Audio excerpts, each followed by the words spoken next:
Ninunde anikiwe. Ninunde anikiwe. Wipa. Ninunde anikiwe.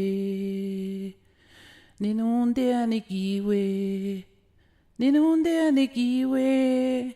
Right after the flood, I asked one pregnant woman to name her baby Mooskaahn. Mooskaahn means flood. So many kids could have been named Mooskaahn.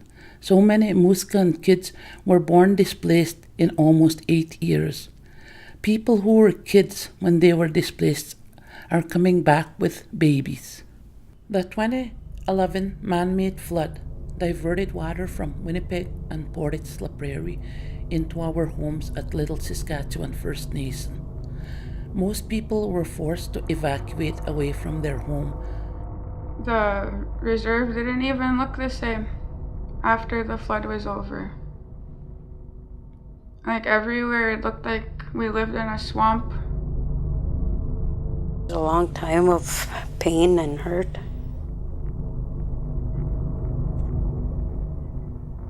Took its toll here and there, being away from home. And just from growing up here like my whole life and just happening to kind of be forced out, I guess. Yeah. We lived in our house and the water was like surrounding our whole house, and it was like we had a little island, and they wanted to stay because like our house just got newly renovated and it was like a new house for us. But it got worse, it got deeper, and the water like was getting higher.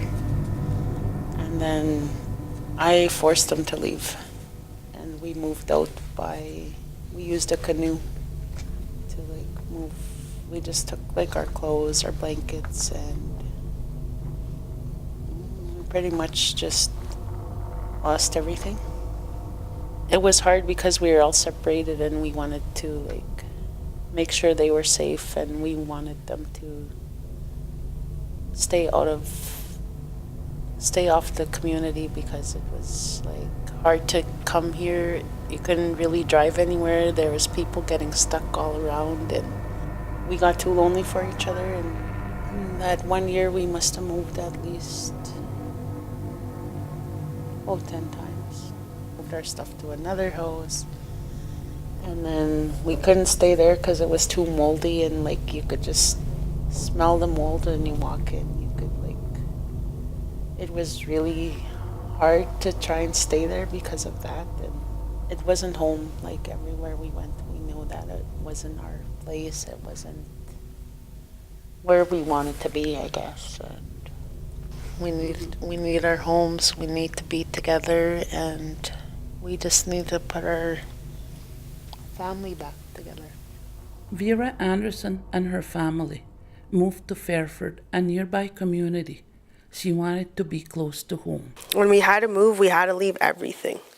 We only had a bag of clothes, that was it. That's all we were able to take, was just our clothes.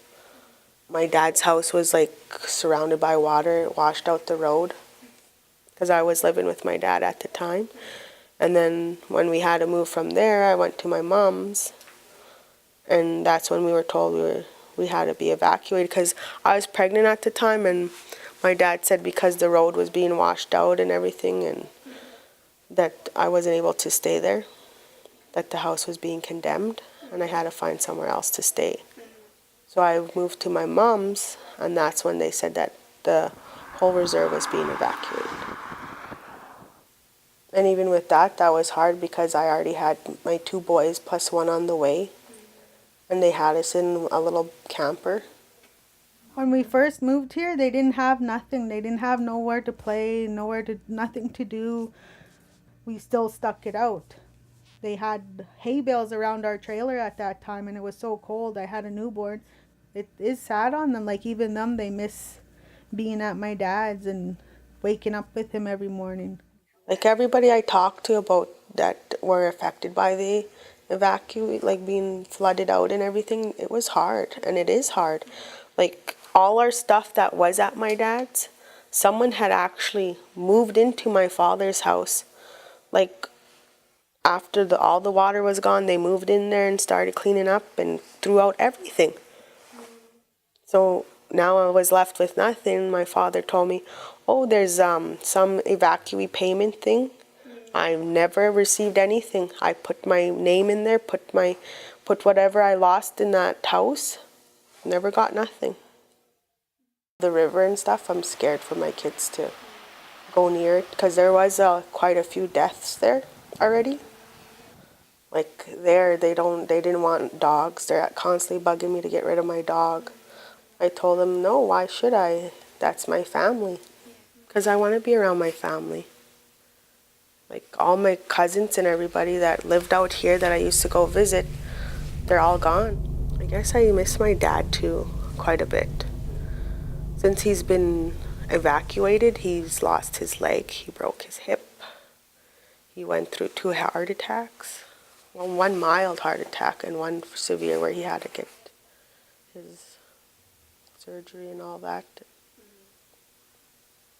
Lung failure. He lives in Winnipeg, which I hardly ever really go to Winnipeg because, I don't know, there's nowhere to stay out there. With my father, since the last time I spoke with you, he's passed. And he told me himself that he didn't even think that he'd make it home. Little knickknacks in here when we go to let him go. And I'm not ready yet. This was the band office, now moldy and abandoned, haunted by memories.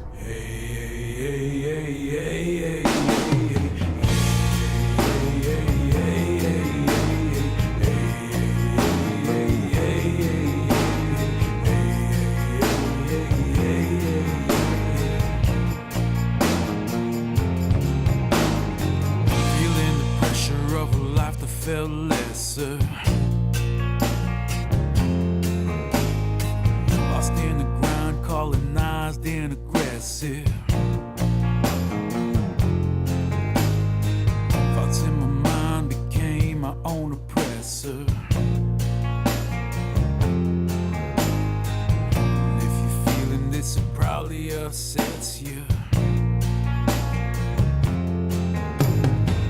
Caught in the era of terror, there's no escaping it. So now I stare in the mirror and think of breaking it. Hearing the law of the land from who created it. Fearing the heart of the people who can't relate to it. They never learn to give back whenever they take from it. So now you see your mother degraded her sacredness. Not surprised, should she ever lose faith in us? Look at your own heart and see how much hate there is. Look at your own life and ask who was wasted it.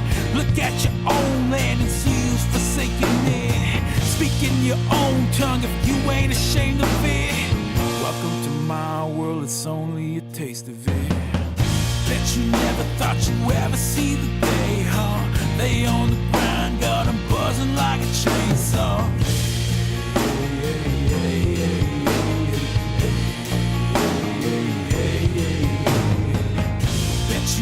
Thought you ever see the day, huh? They on the grind, got them buzzing like a chainsaw.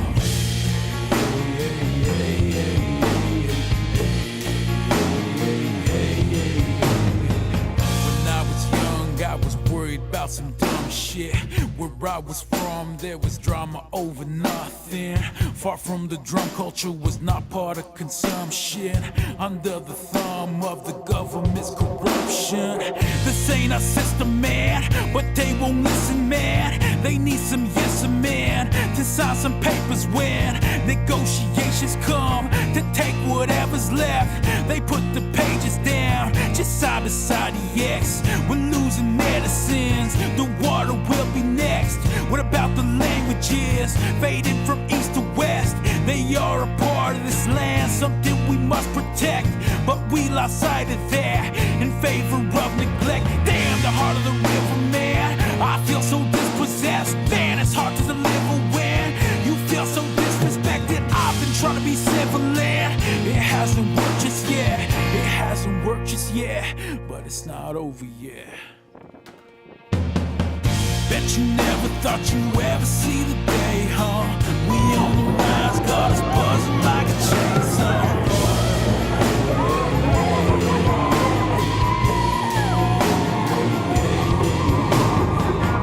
Bet you never thought you ever see the day, huh? We on the rise, got us buzzing like a chainsaw.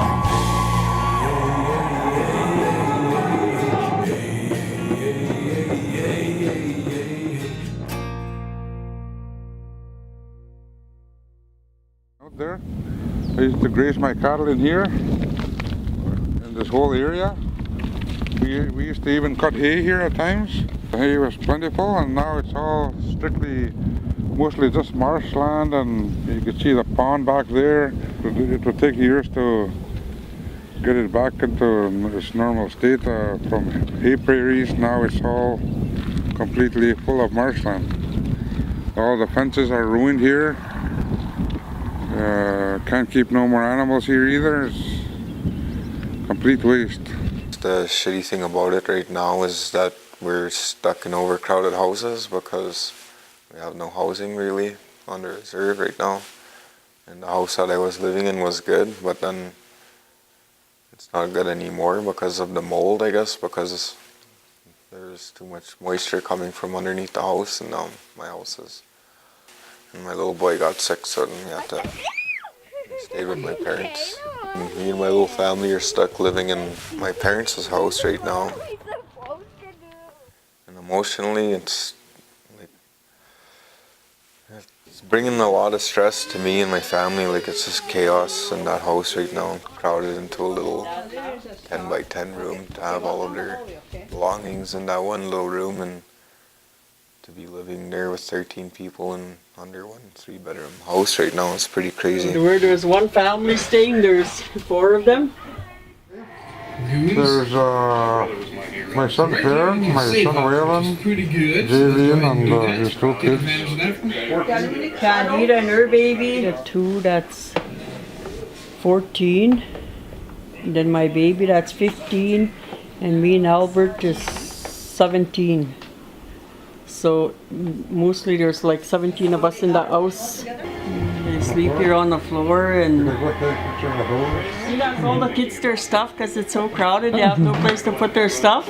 My baby girl sleeps on the couch or sleeps on the floor. We have a couple mattresses in the hallway.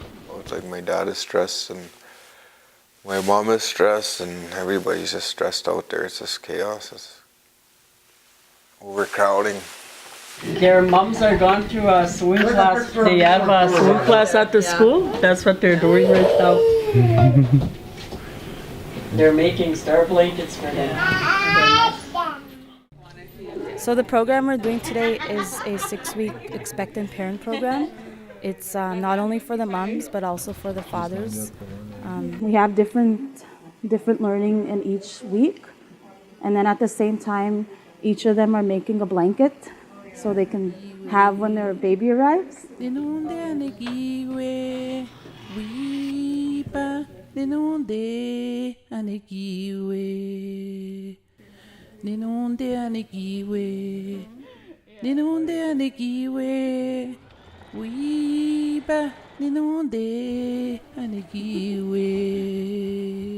So we look forward to doing it again once the people arrive home from wherever they are, the evacuees. Little Saskatchewan First Nation kept the school alive throughout the 8 years of flood displacement for 35 youngsters, from kindergarten to grade 8.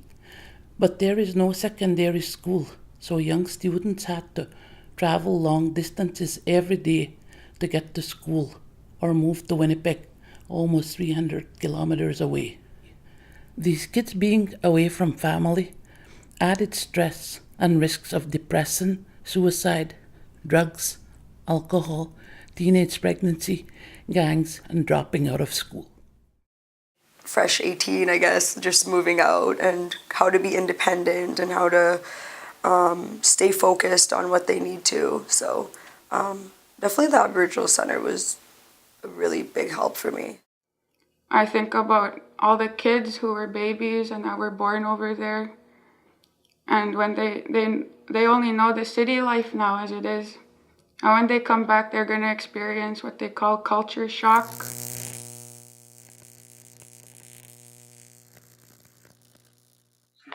I've been living in Fairford ever since the evacuation. I thought it kind of sucked because I got separated from my family. The only close person I'm to right now is just my granny. And the rest of my family's in Winnipeg. Being away from all my friends that I had out here. Never see them anymore. I sort of miss being home. I can't wait to come back here, actually. And water is life, but our water is like all over. Because in the community, like we were all together, so close. And then now that we're in the city, we're just all over the place, like all scattered from that side, that side, that side. Like kind of made me depressed, sad, lonely.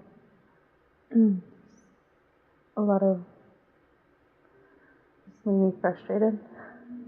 It made me feel lost, confused, and have nowhere else to go. Well, inside the hotels, you have like a curfew to be inside, and you can't have visitors at this time. Or inside hotels, like you barely had freedom. Like they lock the doors right at 10 o'clock, and sometimes your key doesn't work. Yeah, most of my family got diabetes from eating too much takeout from the restaurant. I have 10 children, but 2 of them were living in the city at the time for school, and the rest of the 8 kids we had to live in 2 hotel rooms, and they weren't for 8 kids. It's not very big to accommodate them, eh? One thing's going on in this room, and another thing's going on in this room, and and it's kind of like a shock to them, eh? And they're wondering why we couldn't stay home. They just didn't understand. For me to be healthy too, my kids have to be healthy. Like being a dad, I try and be a responsible dad, and I make sure my kids come first. So seeing them being, like frustrated and stuff like that, it takes a toll on everybody. There's a lot of people that are falling into those things. Like I heard that there's people going into meth and everything. Like there's this one woman I know that died from an overdose. But it's just that being in the city, right? Everything's right there. You got your whatever you want, pills, whatever your poison is, you got it. That the one that they're mixing with even with weed and stuff, that when you get a little bit of a dose or whatever of it, you can die right away. Took a toll on my family. The drugs, mainly the alcohol, but that's all I could say is that I'm very glad that we're going home, back to our own reserve. And well, ever since the evacuation happened, we started losing friends, family, violence, drugs, some overdose, all because of the flood, because that's all they've been saying, like, I want to go home. But the community too is kind of messing with our heads, saying that we'll be home this time, and then that's what some people get mad about too, that they want to go home and they'll just end up killing themselves because they know we're not going home. An addict myself, and sometimes I would think too about going home, but by the looks of it, it just seems like we're not. Going to school was hard as well too, because I was going to school 45 minutes away from here in Ashford. And driving along the dikes too, on top of the dikes, was it was kind of scary because it was so high. But I think that if we didn't stay behind, we wouldn't have Little Saskatchewan today. The school staff is here for them, and just basically be a positive role model for them, you know? Let them know to keep their head up and keep going, not to dwell on the flood and all this other. Even though I had my own place, well, when the flood happened, there's my brother Waylon, he's over 18, my brother Farron's over 18, and my sister Candida will be 18 this year, and none of them ever got a house yet. It's just there's a lack of housing right now in the community, so it's kind of creating some overcrowding. They need to get the homes done and bring our people back. That's what I think. In 2018, some displaced people returned to new homes in their community after 7 years. It felt like a lifetime. But when people started coming back, it was like a little bit of life got breathed back into the reserve again. And that was nice to see. Ninunde anegiwe, wipa, ninunde anegiwe. Ninunde anegiwe, ninunde anegiwe, wipa, ninunde anegiwe. Our gatherings are real smaller now that most of our youth are gone. And it's changing because every time they come back for like treaty days or something, they're already growing up. Like somebody, the ones I knew back in the day, they're adults now. Young moms and parents, some of them. It's crazy. There's a bunch of athletes in the reserve, just that there's nothing for them to do, no competition, no teammates, no. And then we basically got together, whoever is around, made a team. Now we're getting there. So what I do, I try and encourage everybody who's ever in the community, young adults, young parents, to come out and get together and play ball, have fun, socialize at the same time. The more important thing is to bring us together more closer, you know, like, well, looking for just to have fun, you know, something for them to stay out of trouble and play sports with the people who's ever left in the reserve anyways. Our youth group has gotten really smaller due to the flood, and we had enough people to make 2 teams, 3 teams. Now we can barely make 1 team. But like I said, we try, we do our best, and horseshoes is a big thing out here lately. It brings us together with our neighboring communities, competition, good tournaments, good turnouts, and it's awesome. Horseshoes. Sweet, let's go play some horseshoes. Okay, let's go.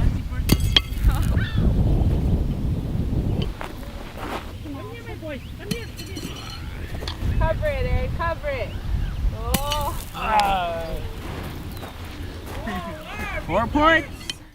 Before there was more people that moved away, they were hunters and fishermen. So then the traditional way of eating is kind of left the community because those people are not here anymore to provide those for the elders like they used to.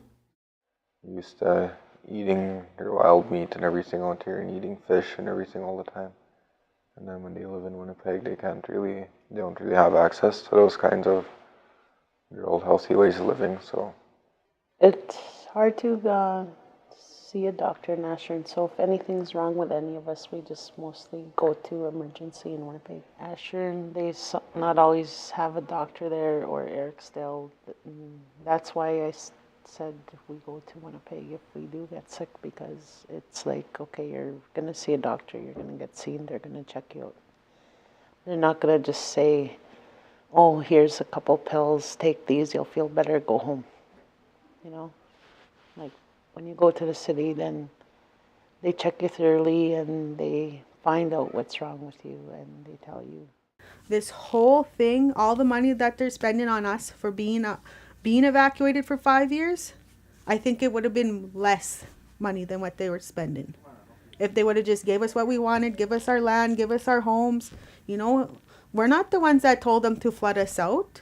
They wanted to save Brandon and all those other in Portage La Prairie, and that's why we got flooded out. Now they want to turn around and tell us, oh, well, we're taking this and we're taking that. Don't they think they took enough from us? But still, till this day, they're still fighting us on how much money we deserve. You know, like if you went to their house, took all their stuff, took all their good things and everything, threw it outside, because that's pretty much what they did to us, and let the water run in their house, destroying it, letting mold and everything grow in there. You know, I'm sure they'd want to be reimbursed to the fullest. And then some, because of all the emotions and stuff that you go through. It's, you know, it's hard on us. They don't think about all the things we lost. Like even my dad told me to fill out for a reimbursement when we first got evacuated, that they were going to reimburse us for all this stuff that we lost. I filled that out. Nothing's been done so far. I never got no reimbursement, nothing. I need to offer these kids opportunities to have a better life, to have a good life. I've been praying for the missing, shed some tears for all the rest. I've been trying to find some answers, but it hasn't hit me yet. I've been waiting on a storm to come and wash us all away. Tell me as creator, but that's all they got to say. And if it was so simple, all we had to do was pray. These demons wouldn't haunt me every day, waiting on